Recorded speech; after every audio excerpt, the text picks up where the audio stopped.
While the economy remains weak, the volunteer rate is stronger than ever here in the Wabash Valley. Good evening. I'm Mark Allen. And I'm Patrice Dayton. Nationally, more people volunteered in 2009 than ever before. A good deed some Hoosiers hope will help their chances of landing a job. In tonight's Economy Watch, News 10's Kate Green explains how residents are filling a community need while filling a need of their own. Is that number one?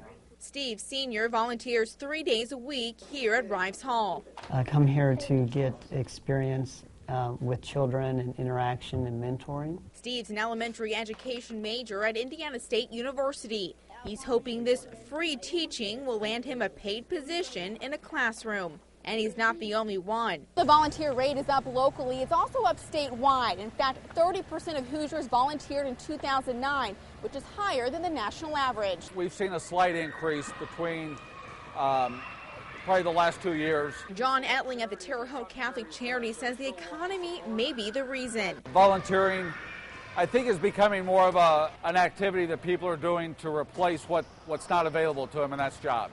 Allowing them to put this work experience down on their resume in hopes of working their way into a job. For a lot of people right now, that is just as important as anything. A good deed also filling a community need. With less funding, more places rely on volunteers. It does require some training. It does require background checks, so there is a cost involved, but certainly not as much as increasing a payroll. It's not only to try to make, my resume look better, but it's also to build the relationship of the children in the community. People paying it forward in their community, hoping it will pay off for them in the end. In Terre Haute with photojournalist Nick Nebesny, Kate Green, News 10.